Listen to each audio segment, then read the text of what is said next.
அந்த ரெசார்ட்டுக்கு உங்க அம்மா சும்மா ரெஸ்ட் எடுக்க போகல பாரதி.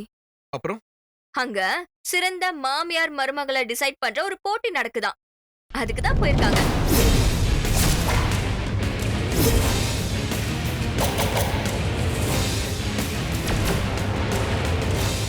என்ன வேணுமா சொல்ற? ஆமா, மொத்தம் ஒரு வாரம் நிறைய போட்டிகள் நடத்தி கடைசியில ஜெயிக்கிறவங்களுக்கு பரிசு வேற கொடுப்பாங்களாம். எல்லா டீடைல்ஸும் அவங்க வெப்சைட்லயே இருக்கு. நான் லிங்க் உனக்கு இமிடியேட்டா ஷேர் பண்றேன், நீ செக் பண்ணி பாரு. அப்படின்னா அப்படின்னா என்ன? ஆண்டி எப்படியும் கண்ணம்மாவை வர சொல்லிருப்பாங்க. ரெண்டு பேரும் சேர்ந்து சிறந்த மாமியார் மருமகள் போட்டியில கலந்துக்குவாங்க. அதான் அங்க நடக்க போகுது. அப்ப என்ன ஏமாத்தி எல்லாரும் என்கிட்ட போய் சொல்லிட்டு போயிருக்காங்களா? நினைச்சேன். போகும்போது என்ன வற்புறுத்தி யாருமே கூப்பிடவே இல்ல. அப்பவே இந்த சந்தேகம் எனக்கு வந்திருக்கணும். நான் தான் அப்பாவி மாதிரி அவங்க எல்லாரையும் நம்பிட்டேன். சரி, நீ இப்போ என்னதான் பண்ண போற? உடனே அந்த ரெசார்ட்டுக்கு போய் அதை தடுத்து நிறுத்தி ஆகணும் என்பா. என்ன நம்ப வச்சு ஏமாத்திருக்காங்க. இது எப்படி என்னால ஏத்துக்க முடியும்? இது எல்லாத்தையும் தாண்டி எங்க அம்மா திரும்ப வரும்போது அவளை கையோட கூட்டு வந்து என்ன பண்றது? வெண்பா, நான் இமிடியேட்டா அங்க கிளம்புறேன். பாரதி, நீ ரொம்ப கோவமா இருக்க. அங்க போய் எதுவும் சண்டை கிட்டலாம் போட்டுறாத. வேணா நான் கூட வரவா? சரி, நீ வீட்லயே இரு, நான் வந்து பிக்கப் பண்ணிக்கிறேன். சரி பாரதி, நீ கோவத்துல காரை வேகமா ஓட்டிட்டு வராத, பார்த்து மெதுவா வா. சரி, ஓகே, நான் பாத்துக்கிறேன் வெண்பா.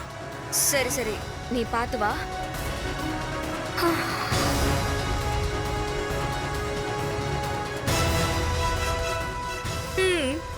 பாரதி ஒரு மரப்பாச்சி பொம்மையாவே மாறிட்டான்.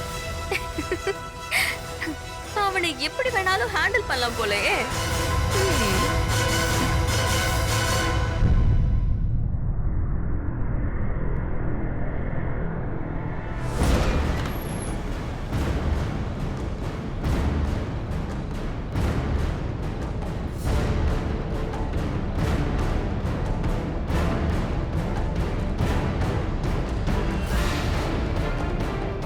அத்தை, இவ பேர் துளசி. இப்ப இவ்வளவு நானும் சேர்ந்துதான் ஒரு வீட்டுல இருக்கோம். எனக்கு துளசி கூட பிறக்காத தங்கச்சி மாதிரி. ரொம்ப உதவியா இருக்கா. நர்ஸா வேலை பாக்குறா.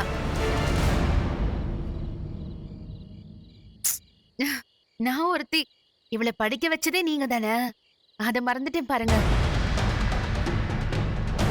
என்ன துளசி அப்படி பாக்குற? ஒண்ணு இல்ல ஆண்டி, உள்ள வாங்க. வாங்க.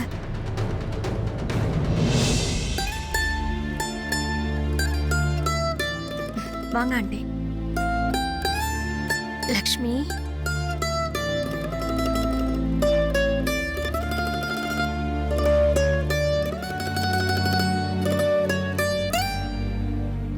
எப்படி ஆண்டி இருக்கீங்க? நான் நல்லா இருக்கேன். நீ எப்படிமா இருக்க? உன் வேலையெல்லாம் எப்படி போகுது? ரொம்ப நல்லா போகுது ஆண்டி. எல்லாத்துக்கும் உங்களுக்கு தான் நன்றி சொல்லணும். ஐயோ, அதெல்லாம் ஒண்ணும் இல்லம்மா.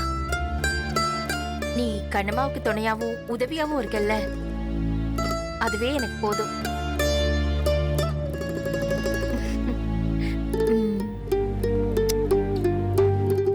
என் செல்லக்குட்டி, தூங்குறியா?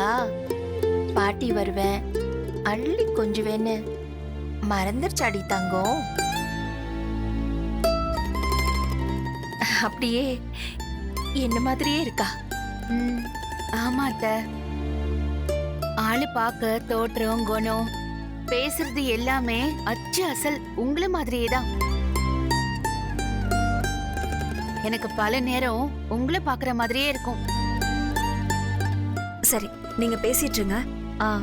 நான் ரிசப்ஷன் வரைக்கும் போயிட்டு வந்துடுறேன். ஒரு சின்ன கால் இருக்கு.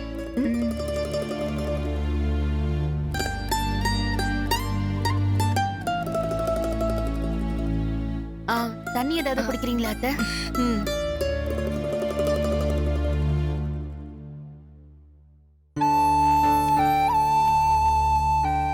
உட்காருமா.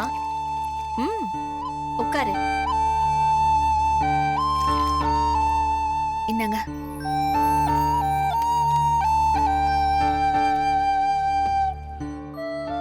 உனக்கு ஞாபகம் இருக்கா கண்ணம்மா?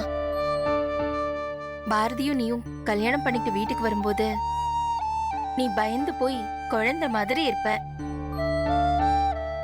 உன் பயத்துக்கு காரணம் நான். உன் நிறத்தையும் படிப்பையும் வச்சு நான் ரொம்ப மோசமா நடந்துக்கிட்டேன். அதெல்லாம் இப்ப நினைச்சாலும் என் மேல எனக்கே வெறுப்பா இருக்கு. நாம ஏன் இந்த மாதிரி நடந்துக்கிட்டோம்னு தோணுது. அதெல்லாம் முடிஞ்சு போன விஷயம் அத்தை. இப்போ ஏன் அது பேசிக்கிட்டு? அதுக்காக இல்ல கண்ணம்மா. அந்த நேரத்துல நான் பார்த்த கண்ணம்மா ரொம்ப சாதுவானவ, ஒரு சொல் எதிர்த்து பேசாதவ, பயந்த சுபாவம் கொண்டவ. திடீர்னு ஒரு நாள் பாரதி உன் மேல அபாண்டமா பழிய தூக்கி போட்டதும் நீ எரிமலையா பொங்கி எல்லாத்தையும் தூக்கி போட்டுட்டு வீட்டை விட்டு போனதுதான்.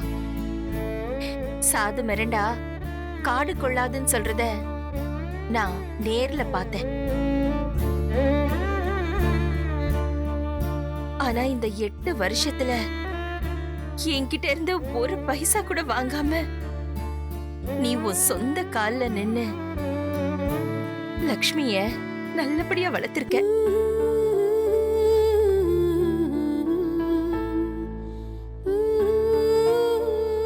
தனி மனுஷியா இருந்து புள்ளைய வளர்க்கறதுல இருக்கிற வலி அதெல்லாம் அனுபவிக்கிறவங்களுக்கு தாமா தெரியும்.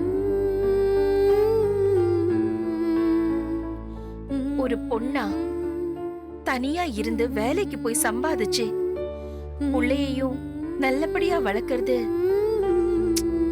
சாதாரண விஷயம் இல்ல கண்ணம்மா. உன் உழைப்பால அத நீ சாதிச்சு காட்டியிருக்க. உன்னை நினைச்சா எனக்கு ரொம்ப பெருமையா இருக்கு கண்ணம்மா. எல்லாம் உங்களை நினைச்சு வந்த தைரியம் தான் அத்தை. நீங்க என் பக்கத்துல இல்லைனாலும் எப்பவும் என் கூட இருக்கிற மாதிரி தான் என் மனசுக்கு தோணும். கண்ணம்மா, உனக்கு ஞாபகம் இருக்கா? நீ கர்ப்பமா இருந்த நேரத்துல இதே மாதிரி ஏதோ வெளியூருக்கு போய் நம்ம தங்கி இருந்தப்போ திடீர்னு இடி மின்னல் எல்லாம் அடிச்சுது. அப்போ நீ ரொம்ப பயந்துட்ட. உனக்கு நான் ஆறுதல் சொன்னேன். ஞாபகம் இருக்கா?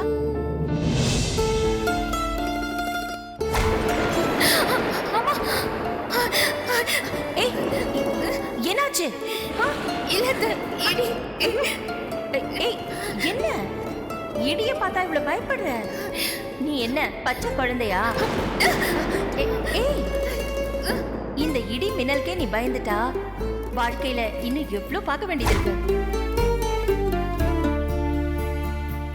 அன்னைக்கு இடி சத்தத்துக்கும் மின்னலுக்கும் பயந்து நடங்கின கண்ணம்மாவா நீ? அந்த நாளை என்னால மறக்கவே முடியாது அத்தை. ஒரு பொண்ணா பிறந்தவ வாழ்க்கையில எத்தனையோ இடியும் மின்னலையும் சந்திக்க வேண்டியது இருக்கும். இதுக்கே பயப்பட்டா எப்படின்னு எனக்கு நீங்க தான் தைரியம் சொன்னீங்க. நான் அத என் வாழ்க்கைக்கு எடுத்துக்கிட்டேன் அத்தை. அந்த நம்பிக்கையை பிடிச்சுக்கிட்டு தான் ஒவ்வொரு நாளும் மலை ஏறுற மாதிரி ஏறிட்டு இருக்கேன். நான் சோர்ந்து போற நேரத்துல எல்லாம் உங்க குரல் எனக்குள்ள அப்படியே ஒலிக்கும். ஓடு ஓடுன்னு விரட்டும். நான் விறுவிறுன்னு வேலை பார்க்க ஆரம்பிச்சிருவேன். என்னைக்கும் நான் அதை மறக்கவே மாட்டேன் அத்தை. கண்ணுமான ஒருத்தி ஒரு தைரியமான பொண்ணா மாறுறதுக்கு முழு காரணமும் நீங்க தான் அத்தை.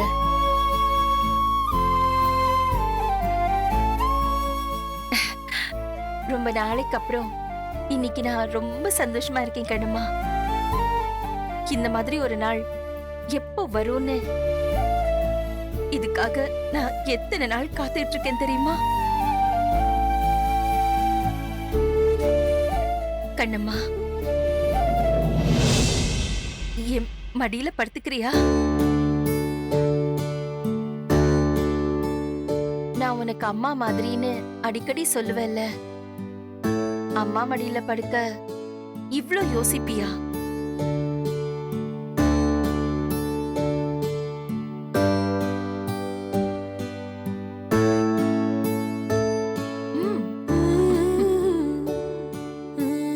வா,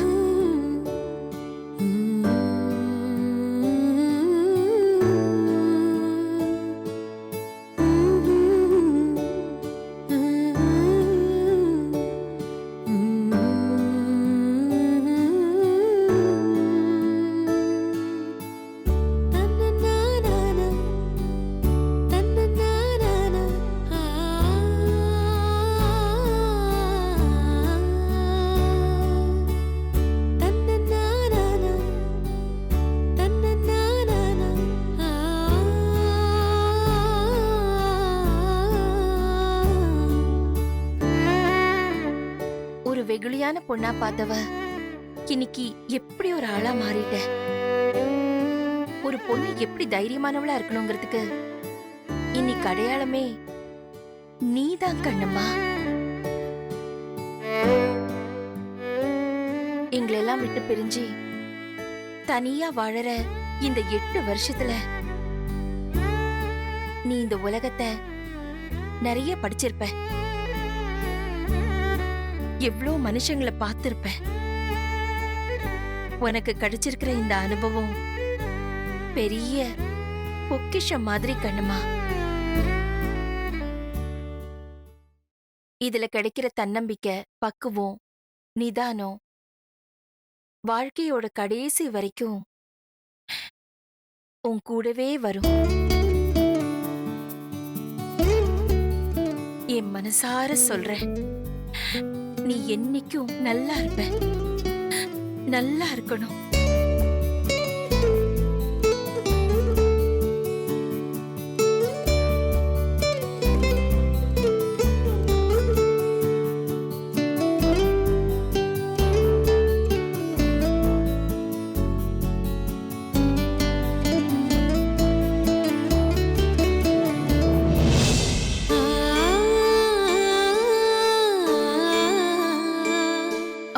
அத்தை, படு படு.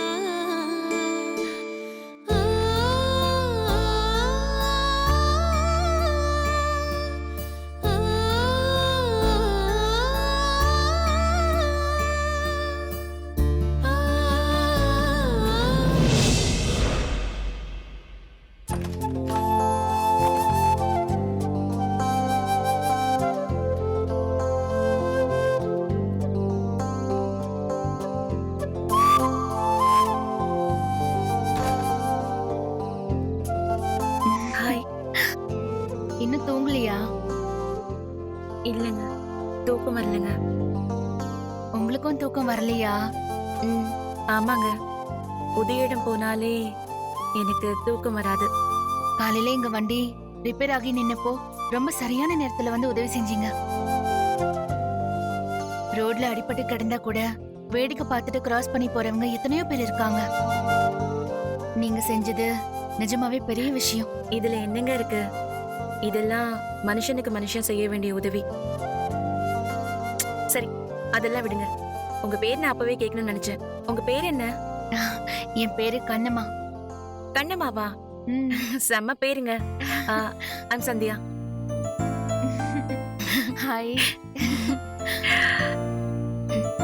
இங்க நடக்க போற போட்டியை நினைச்சாதான் எனக்கு பயங்கர நர்வஸா இருக்கு. ஏதாவது சொதப்பிடுவனோன்னு எனக்கு பயமாவே இருக்கு. என்னங்க நீங்க இதுக்கு போய் பயம் நர்வஸ்னு பெரிய பெரிய வார்த்தையெல்லாம் சொல்றீங்க? அட நிஜமா கண்ணம்மா, ஏதாச்சும் படிக்கணும், எழுதணும், இந்த எக்ஸாம் பாஸ் பண்ணணும்னு சொன்னா அதெல்லாம் எனக்கு ஈஸி. ராத்திரி பகலா படிச்சு நான் பாஸ் பண்ணிடுவேன். ஆனா இது சிறந்த குடும்பத்துக்கான போட்டி. இதை செய்ய அதை செய்யணும் எதையாச்சும் சொல்லுவாங்க. நான் இதை எப்படி செய்ய போறேன்னு எனக்கே தெரியல. எனக்கு எதுவுமே தெரியாது. எங்க அப்பா அம்மாவுக்கு நான் ஒரே பொண்ணு. எந்த வீட்டு வேலையும் செய்ய விடாம நீ படிச்சா மட்டும் போதும்னு சொல்லி என்னை வளர்த்தாங்க. ஒரு நாள் திடீர்னு அவங்க இறந்து போயிட்டாங்க. கல்யாணமாயி இந்த வீட்டுக்கு வர வேண்டிய ஒரு சூழல். கண்ணை கட்டி காட்டுல விட்ட மாதிரி இருந்துச்சு. ஒரு மருமகள்னா என்ன பண்ணணும், எந்தெந்த வேலையெல்லாம் செய்யணும், அவளோட கடமை என்ன, இது எதுவுமே எனக்கு புரியல. அதெல்லாம் லேசா புரிய ஆரம்பிக்கிறதுக்குள்ள இங்க வந்துட்டேன். ரொம்ப கோர்வையா பேசுறீங்க. உங்களுக்கு கல்யாணம் ஆகி எவ்வளவு நாள் ஆகுது? 1 2 3 4 5 மாசம் ஆகுது. ஓ, புதுமண தம்பதியரா ஆமா. நீங்க? அப்போ அப்படிதான் இருக்கும். இத்தனை வயசு வரைக்கும் பிறந்து வளர்ந்த வீட்டை விட்டுட்டு திடீர்னு ஒரு நாள் இன்னொரு வீட்டுக்கு வரணும். அங்க ஒவ்வொருத்தரையும் புரிஞ்சுக்கிட்டு அவங்க மனசு கோணாம நடந்துக்கணும். யாருக்கு என்ன பிடிக்கும், என்ன டேஸ்ட்ல பிடிக்கும்னு தெரியாது. நாம பிறந்த வீட்ல காரம் பிடிக்கும்னா இங்க காரமே பிடிக்காது யாருக்கும். ஆமாங்க. அங்க தோசைய திருப்பி போடணும்னா இங்க திருப்பி போடக்கூடாது. கரெக்ட் சாப்பிட்ட பாத்திரத்தை அப்பப்ப கழுவணும், கழுவக்கூடாது. Correct correct. ஆமாங்க ஆமா. இப்படி 1008 வித்தியாசங்கள் இருக்கும். இது எல்லாத்தையும் புரிஞ்சுக்கிட்டு ஒவ்வொன்னையும் மனசுல ஏத்தி செட் ஆறதுக்கு எப்படியும் இன்னும் கொஞ்ச நாள் ஆகும் சந்தியா. நீங்க ஒன்னும் பயப்படாதீங்க. ஏங்க யாருங்க நீங்க? நீங்க பேசுறதை கேட்கும்போது மனசுக்கு ரொம்ப ஆறுதலா இருக்கு. யாரோ ஒருத்தர் நமக்கு சப்போர்ட்டா இருக்காங்கன்னு தோணுது. ஆமா, உங்களுக்கு கல்யாணம் ஆகி எவ்வளவு நாள் ஆகுது?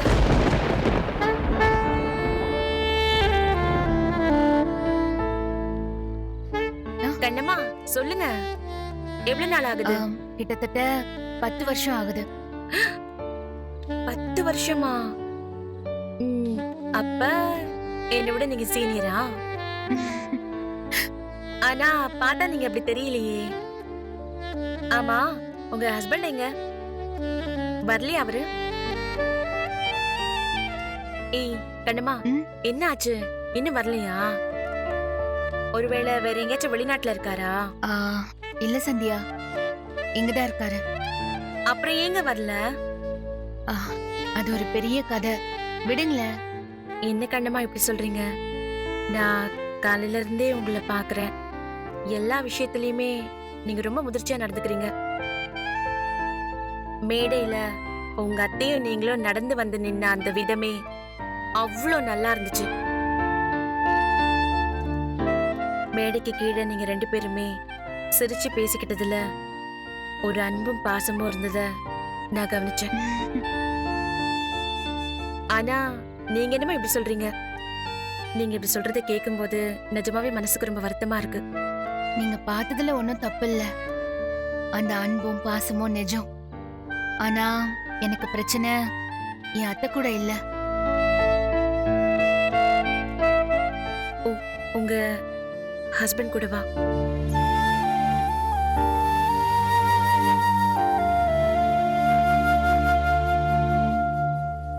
எல்லாரையும் போலதான் ஏன் வாழ்க்கையும் ஆரம்பிச்சது. அவரோட காதல், பாசம், அன்பு, என்கிட்ட நடந்துகிட்ட விதம் எல்லாத்தையும் பார்த்து நான் அப்படியே நெகிழ்ந்து போனேன். அவரை விட்டா எனக்கு வேற உலகமே தெரியாது. தெரிஞ்சுக்கவும் அவசியம் இல்லைன்னு இருந்தேன். இன்னொரு பக்கம் எனக்கும் என் அத்தைக்கும் சரியான புரிதல் இல்ல. நிறைய சண்டைகள், பிரச்சனைகள், நிம்மதியே இல்லாம இருக்கும். அப்போல்லாம் என் பக்கம் நின்னு எனக்கு சப்போர்ட் பண்ற அளவுக்கு தான் அவர் இருந்தாரு. ஆனா அவரே ஒரு நாள் வேற ஒரு மனுஷனா மாறினாரு.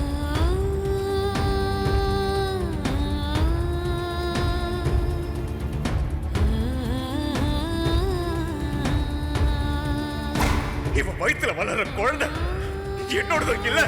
அந்த குழந்தைக்கு நான் அப்பாவும் இல்ல. யாரோட குழந்தைய வயித்துல சுமந்துக்கிட்டு இங்க வந்து இப்படி நின்னு நடிச்சுக்கிட்டு இருக்காம இவன். இதப்பா, இன்னும் ஒரு நிமிஷம் கூட இங்க நீ நிக்க கூடாது. வெளியில போ. ஓடி வரல. நீ என்னடா என்ன வீட்டை விட்டு வெளியே போக சொல்றது? நான் இன்னும் இங்க ஒரு நிமிஷம் இருக்க போறதில்ல. இனிமே இந்த நொடியில இருந்து கனமா வாழ்க்கையில பாரதி கிடையாது.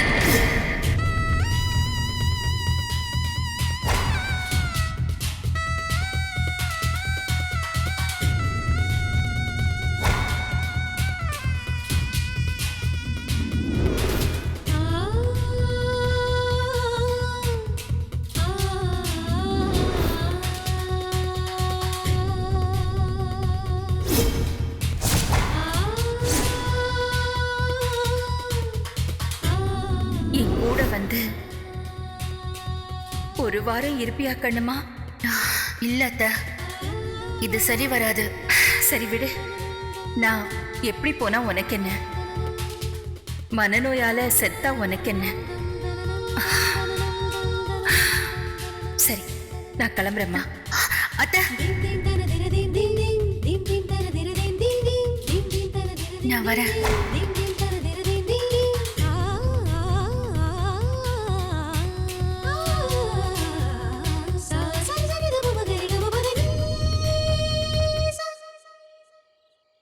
சாரிங்க, நான் ஏதாச்சும் தப்பா கேட்டிருந்தா என்ன மன்னிச்சிருங்க. பரவாயில்ல, விடுங்க. உங்களுக்கு பின்னாடி இப்படி ஒரு கதை இருக்கும்னு நான் நினைச்சு கூட பார்க்கல. அப்படின்னா உங்க அத்தை அவங்களோட வற்புறுத்தலுக்காக இங்க வந்திருக்கீங்களா? ம், ஆமா சந்தியா. ஆனா இது எதையுமே உங்க முகத்துல பார்க்க முடியல கண்ணம்மா. எந்த சோகத்தையும் வெளிக்காட்டிக்காம ரொம்ப தைரியமா தன்னம்பிக்கையோட நீங்க இருக்கீங்க கண்ணம்மா. வாழ்க்கை நம்மளை அடிச்சு துவைக்கும் போது அந்த பக்குவமோ தன்னம்பிக்கையும் தானா வந்துரும் சந்தியா. நான் உங்களை பயமுறுத்துறேன்னு நினைச்சுக்காதீங்க. பொதுவா நான் என் பர்சனல் லைஃப பத்தி யார்கிட்டயும் அவ்வளவு சீக்கிரம் சொல்லிக்க மாட்டேன்.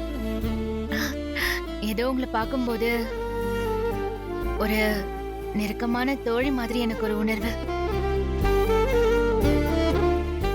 அதான் மனசு திறந்து சொல்லிட்டேன். அதுக்காக இதை கேட்டு நீங்க பயந்துராதீங்க. எல்லா வண்டியும் ரோட்ல போகுதுன்னாலும் ஒரே ஊருக்கு போறது இல்லைல்ல. சரி, சொல்லுங்க, உங்களை பத்தி சொல்லுங்க. என் கதையும் கிட்டத்தட்ட உங்களை மாதிரி தான். ஐயோ, என்னங்க சொல்றீங்க? ஒரே பொண்ணு, ஒரு அண்ணன், அன்பான குடும்பம். படிச்சு எப்படியாச்சும் ஐபிஎஸ் ஆகணுங்கிறது தான் என்னோட கனவு. ம், திடீர்னு ஒரு நாள் எங்க ஊர்ல ஒரு குண்டு வெடிப்பு வந்து எங்க வாழ்க்கையை மாத்தி போட்டுருச்சு.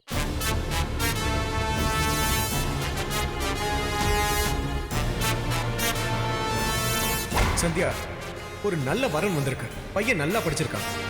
ஃபர்ஸ்ட் கிளாஸ்ல MBA முடிச்சிருக்கான். சொந்தமா பிசினஸ் பண்றான். நல்ல ஃபேமிலி, நல்ல உன்னை வச்சு பாத்துப்பாங்க. என் பையன் சரவண படிச்சது வேணும்னா 4ஆம் கிளாஸா இருக்கலாம். ஆனா இவ்ளோ ருசியா இந்த மாதிரி ஸ்வீட்ஸ் போடுறதுல இவனை அடிச்சுக்கிறதுக்கு இந்த ஜில்லாவில் வேற ஆளே கிடையாது. 7ஆம் கிளாஸ் படிச்சுட்டு எனக்கு அறிவுரை சொல்ல வந்துட்டியே. நீ எல்லாம் காலேஜ் போயிருந்தன்னா இந்த நேரத்துக்கு என் தலை மேல ஏறி உக்காந்துருப்ப போல இருக்குது. இத பாரு, இந்த ஒரே ஒரு காரணத்தினாலதான் என் மவனுக்கு நான் படிக்காத ஒரு மருமகளா தேடி பார்த்து பிடிச்சேன். எம்காம் முதுகலை பட்டப்படிப்பில் தென்காசியை சேர்ந்த மாணவி சந்தியா பல்கலைக்கழக அளவில் 3வது இடம் பிடித்தார். இந்த நிமிஷத்தோட உனக்கும் இந்த குடும்பத்துக்கும் இருந்த பந்தம் முடிஞ்சு போச்சு. இப்ப நின்னு இந்த நிலைமையில அவளை போக சொன்னா சந்தியா எங்க போவா? அவளுக்கு யார் இருக்கா? ஒரு நிமிஷம், நீங்க எங்கேயும் போக வேணாங்க. நீங்க என் பொண்டாட்டிங்க, என் கூட இங்கதான் இருக்கணும். இன்னும் 3 மாசம் நான் இவளுக்கு அவகாசம் கொடுக்குறேன். இந்த 3 மாசத்துல இவளோட நல்ல மனசு, இவளோட நேர்மை, நம்ம வீட்டுக்கு ஒரு நல்ல மருமகளா இவ எப்படி நடந்துக்க போறா, இது எல்லாத்தையும் வச்சு தொடர்ந்து இவ இங்க இருக்கணுமா வேண்டாமான்னு நான் முடிவு பண்ணிடுவேன். இந்த பரீட்சைக்கு நான் தயாரா இருக்கேன்னு சொல்லுங்க.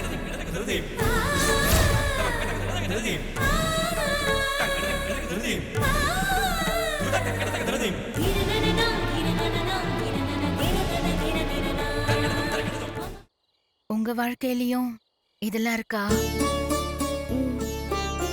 பொண்ணா பிறந்தா இதுல இருந்தெல்லாம் தப்பிக்கவே முடியாது போல இருக்கு. நீங்க கவலைப்படாதீங்க. உங்க அத்தை நிச்சயமா ஒரு நாள் உங்களை புரிஞ்சுப்பாங்க. அதுக்கு கொஞ்சம் நேரம் ஆகும். அது வரைக்கும் நீங்க பொறுமையா இருக்கணும், அவ்வளவுதான்.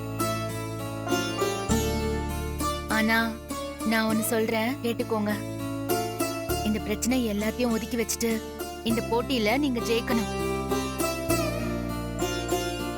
உங்க ஹஸ்பண்ட் எவ்வளவு பாசமா ஆதரவா இருக்காருன்னு சொல்றீங்க. அவருக்காகவாச்சும் நீங்க ஜெயிச்சே ஆகணும். அத நினைச்சு நம்பிக்கையோட கலந்துக்கோங்க. கண்டிப்பா நீங்க ஜெயிப்பீங்க பாருங்க. போட்டியில ஜெயிக்கிறதெல்லாம் விடுங்க. நான் மனசுல கொஞ்சம் கூட நம்பிக்கையே இல்லாம இருந்தேன். ஆனா இப்ப உங்ககிட்ட பேசின பிறகு மனசுல இருந்த பாரம் எல்லாம் அப்படியே குறைஞ்சு யாரோ ஒருத்தர் நமக்காக இருக்காங்க அப்படின்ற எண்ணம் வந்துருச்சு மனசுல. அதுக்காகவே தேங்க்ஸ், ரொம்ப தேங்க்ஸ் கண்ணுமா.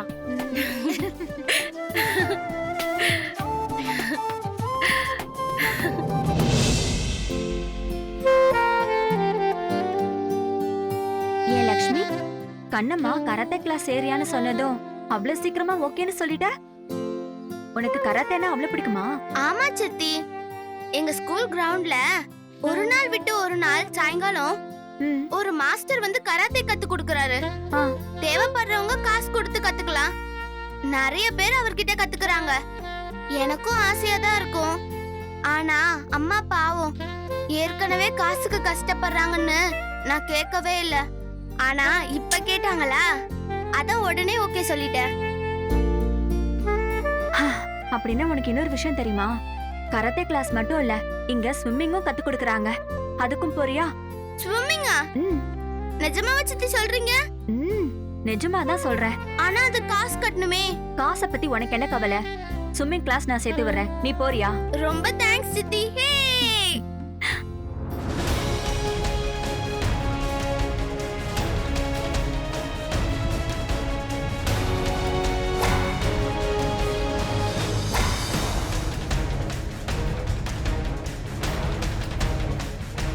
இது வந்து அவங்க தானே அன்னைக்கு ஒரு தடவை யாரையும் தேடி வந்தாங்களே, அப்புறம் ஸ்கூல்ல நான் டான்ஸ் ஆடும் போது முத்தம் கொடுத்தாங்க. அவங்க தானே இவங்க? இவங்க எங்க இங்க? லக்ஷ்மி,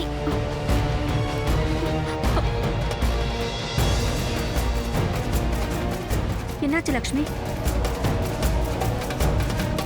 அவங்கள நான் எங்கேயோ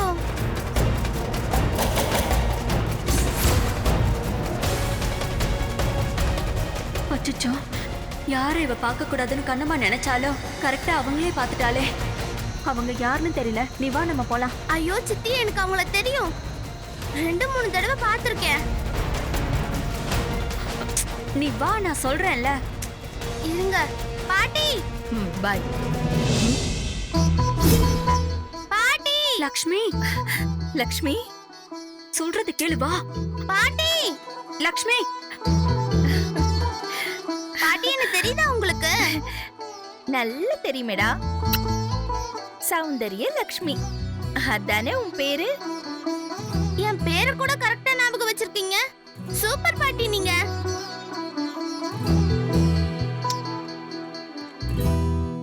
ஆமா, இது என்ன Dress? இது கராத்தே Dress பாட்டி. ஓஹோ, நான் இப்ப கராத்தே கிளாஸ் போயிட்டு இருக்கேன்.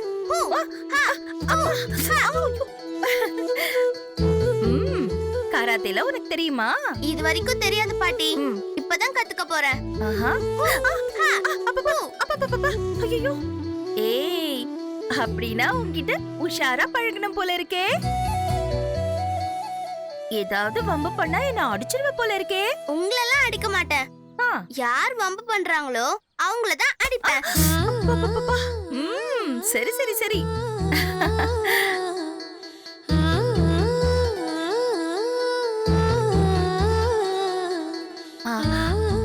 ஆமா, இவங்க யாரு? இவங்க கூட தான் நீ வந்திருக்கியா? இவங்க துளசி சித்தி. எங்க அம்மா பேர் கண்ணம்மா. துளசி சித்தி ஆபீஸ்ல தான் நாங்க டூர் வந்திருக்கோம்.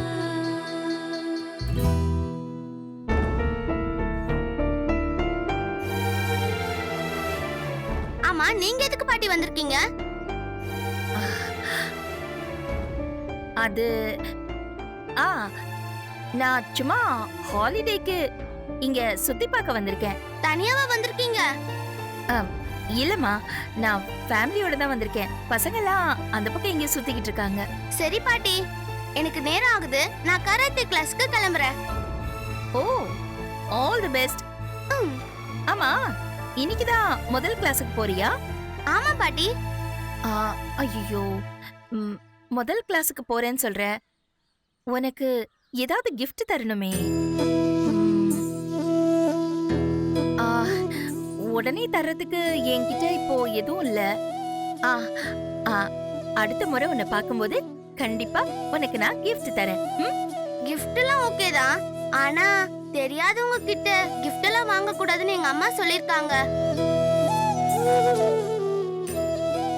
நான் ஒண்ணு தெரியாதவல்ல, நானும் தெரிஞ்சவதான். நீ சொல்லுமா இவ அம்மா கிட்ட. சொல்றேன். பாத்தியா, உன் ஆண்டி உன் அம்மா கிட்ட சொல்வாங்களாம். உன் அம்மா ஓகே சொன்னா நீ gift வாங்கிப்பியா? ஓகே. சரி, போயிட்டு வா. பாய் பாய். பாய்.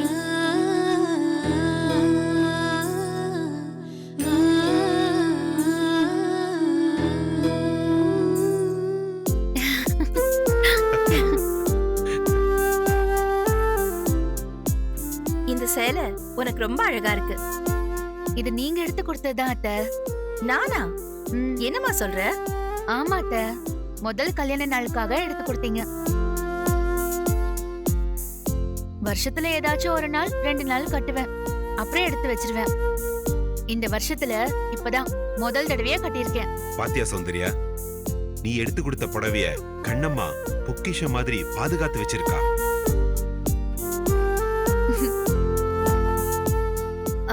லக்ஷ்மி எங்க? கராத்தே கிளாஸ் போயிருக்கா அத்தை. இங்க கராத்தே சொல்லி கொடுக்கறதா சொன்னாங்க, அதான். ஐயோ ஆமா, நான் மறந்துட்டேன். இன்னைக்கு காலையில கூட அவளை பார்த்தேம்மா. என்ன சொல்றீங்க? நீங்க பாத்தீங்களா? ஏய், நீ ஒண்ணும் பயப்படாத. நான் அவகிட்ட எதுவும் பேசல. அவ ஸ்கூல்ல ஆனுவல் டேல உங்களை பார்த்தேன்னு சொன்னா. நானும் சும்மா ஹாலிடேக்கு வந்திருக்கேன்னு சொன்னேன், அவ்வளவுதாம்மா. இன்னும் சிறிது நேரத்தில் சிறந்த குடும்பத்திற்கான போட்டி நடைபெற உள்ளதால் போட்டியில் கலந்து கொள்ளும் அனைவரும் விழா நடக்கும் இடத்திற்கு வருமாறு கேட்டுக்கொள்கிறோம். சரி, அப்புறம் கிளம்பலாமா? வாங்க. அண்ணே, ஆல் தி பெஸ்ட். சிறப்பா விளையாடுறீங்க, கலக்குறீங்க. டேய், உங்க அண்ணிக்கு மட்டும் தான் ஆல் தி பெஸ்ட் சொல்வியா? எனக்கெல்லாம் கிடையாதா? அம்மா, உங்களுக்கு அப்பா சொல்லுவாருமா? அப்பா. ஏய், ஏண்டா நான் சொல்ல மாட்டேன்னு நினைக்கிறியா? All the best Soundarya. God bless you. Thank வா, போலாம் வாங்க.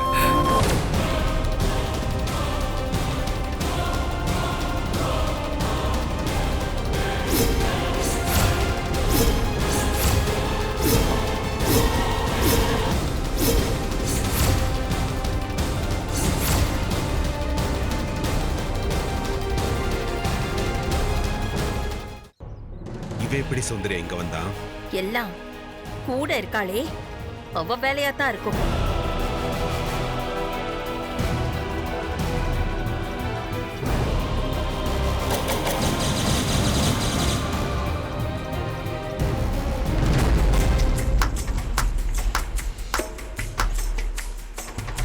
சபாஷ் சபாஷ். ஒரு வாரம் ஏதோ ஹாலிடே போறோம்னு சொல்லிட்டு என்கிட்ட போய் சொல்லிட்டு இங்க தான் வந்திருக்கீங்களா? அதுவும் போட்டியில கலந்துக்க. என்ன போட்டி? என்ன போட்டி?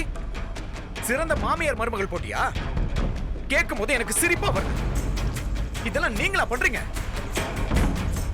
நிஜமா கேக்குறேன், இதுல கலந்துக்க உங்களுக்கு எல்லாம் வெக்கமா இல்ல? பாரதி, அம்மா, உங்களுக்கு உடம்பு சரியில்லை, ஏதோ மைண்ட் ரிலாக்ஸ்க்காக வந்திருக்கீங்கன்னு நினைச்சா இங்க வந்து போட்டியில கலந்துக்கிட்டு கூத்தடிச்சுக்கிட்டு இருக்கீங்க.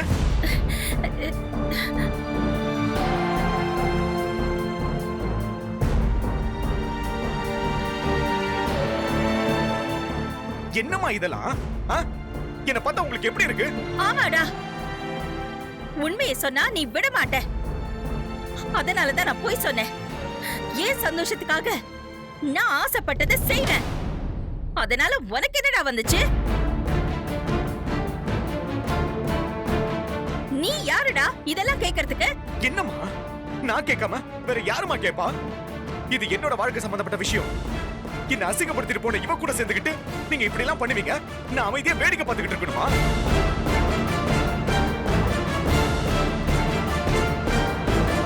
இதே போட்டியில நீங்க மட்டும் அஞ்சலி கூட சேர்ந்துக்கிட்டு கலந்துக்கிட்டு இருந்தீங்கன்னா முத வரிசையில உட்காந்துக்கிட்டு கை தட்டுற ஆளா நானா தான் இருந்திருப்பேன்.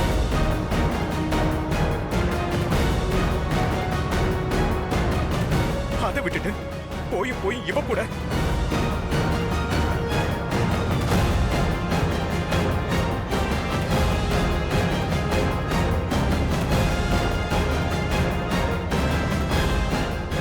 டேய், என்ன என்ன முறைக்கிற? சிறந்த மாமியார் மருமகளுக்கான போட்டியா? ஒரு வகையில பார்த்தா எங்க அம்மா சிறந்த மாமியார் தான். அது இந்த உலகத்துக்கே தெரியும், எனக்கும் தெரியும். பாரதி, ஆனா நீ எந்த தகுதியில சிறந்த மருமகள்னு வந்து கலந்துக்கிற? முதல்ல நீ எப்படி உங்களுக்கு மருமகள் ஆக முடியும்? டேய்,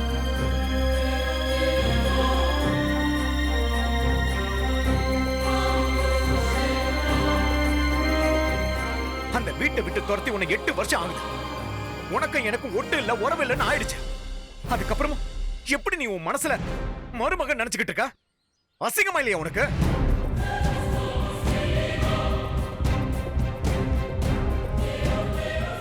கேளு பாரதி, நல்லா நாக்கு புடுங்குற மாதிரி கேளு. நீ கேக்குற கேள்வியில இவ திரும்பவும் பெட்டியை தூக்கிட்டு உலக சுற்று பயணத்துக்கு கிளம்பிடணும். நல்லா கேளு. இந்த 8 வருஷமா எங்க அம்மா இருக்காங்களா செத்தாங்களான்னு கூட உனக்கு தெரியாது. இதுல நீ சிறந்த மருமகளா?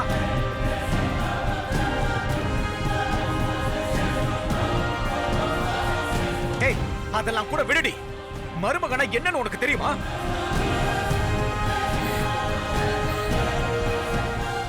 புருஷனை அன்பா பாத்துக்கிட்டு அவனுக்கு நேர்மையா ஒழுக்கமா நடந்துகிட்டு குடும்பம் நடத்தி புகுந்த வீட்டுக்கு பெருமை சேர்க்கிறவ பேர் தான் மருமக.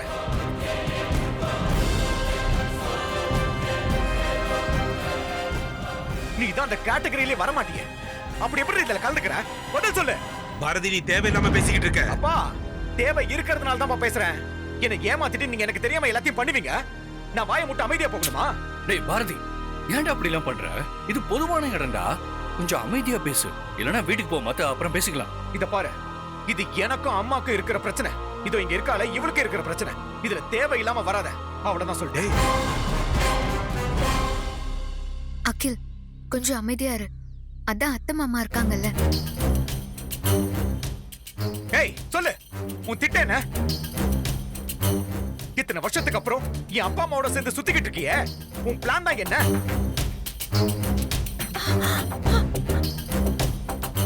இந்த போட்டியில கலந்துக்கிட்டு ஏதாவது தகுடுதத்தம் பண்ணி குறுக்கு வழியில ஜெயிச்சு சிறந்த மருமகன் அவார்டு வாங்கி என் வீட்டுக்குள்ள வந்துடலான்னு பாக்குறியா?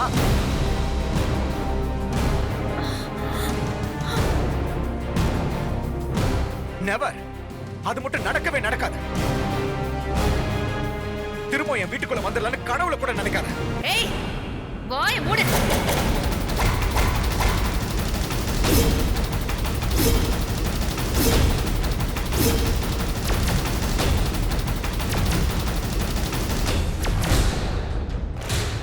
யாரும் உன் கூட சேர்ந்துக்கணும் ஒட்டிக்கணும்னு கனவுல கூட தெரியல.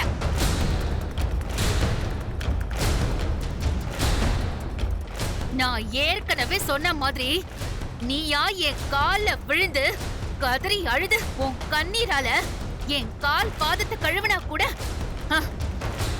நான் உன்னை மன்னிக்கவே மாட்டேன். என்ன நினைச்சிட்டு இருக்க கண்ணம்மா?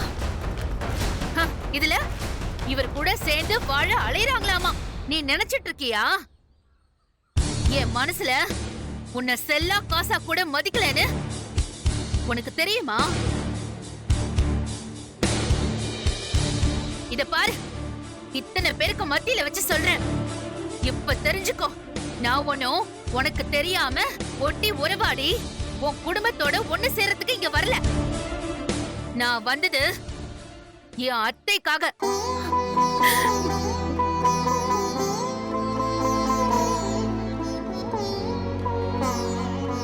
உடம்பு சரியில்லாத அவங்க என்ன வந்து கூப்பிட்டாங்க. அப்ப கூட எந்த காரணத்து கொண்டும் நீ இங்க வரக்கூடாது, உன் மூஞ்சி நான் பார்க்க கூடாதுங்கிற ஒரு கண்டிஷனோட தான் இங்க வந்தேன்.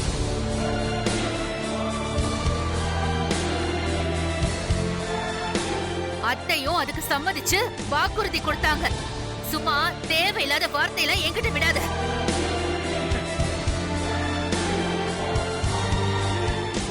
எப்படி எப்படி சிறந்த மருமகன்னு சொல்லிக்க எனக்கு தகுதி இல்லையா?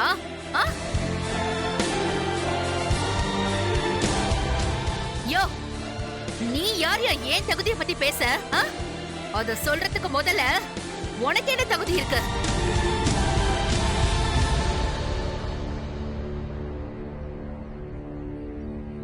எங்க அத்தை மேல நான் உயிரைய வச்சிருக்கேன். அத்தை மேல மட்டும் இல்ல, உன்னை தவிர இந்த வீட்ல இருக்கிற ஒவ்வொருத்தர் மேலயும் மிகப்பெரிய அன்பும் மரியாதையும் வச்சிருக்கேன்.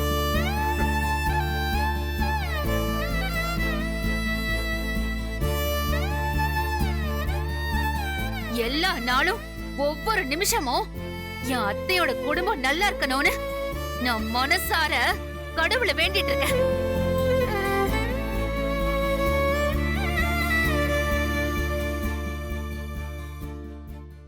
என் மனசு அளவுல என் அத்தையோட குடும்பத்துக்கு நான் ராஜ விசுவாசமா இருக்கேன். நான் சிறந்த மருமக இல்லனா வேற எவைய சிறந்த மருமக?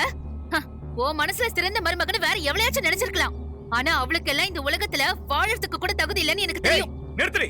என்ன உனக்கு எனக்கு ஒட்டு இல்ல உறவுல ஆயிடுச்சுல, அப்புறம் எப்படி நீ இந்த போட்டில எங்க அம்மாவோட கலந்துக்கலாம்? குட்டி பக்க தாய் உறவா? முதல்ல வெள்ள போடி. வாடி பொடின்னு சொல்ற வேலையெல்லாம் இங்க வச்சுக்காத. உனக்கு அவ்வளவுதான் மரியாதை, சரியா? பதிலுக்கு வாடா போடான்னு சொல்றதுக்கு எனக்கு ரொம்ப நேரம் ஆகாது. படிச்ச டாக்டர் ஆச்சுன்னு பாக்குறேன். உன் படிப்புக்கு மரியாதை கொடுத்து பேசிட்டு இருக்கேன். உன் மரியாதைய நீயே காப்பாத்திக்கோ. நீ யாரையா என்ன வெளியே போக சொல்ல? இந்த நிமிஷம் நான் கிளம்புறேன். ஐயோ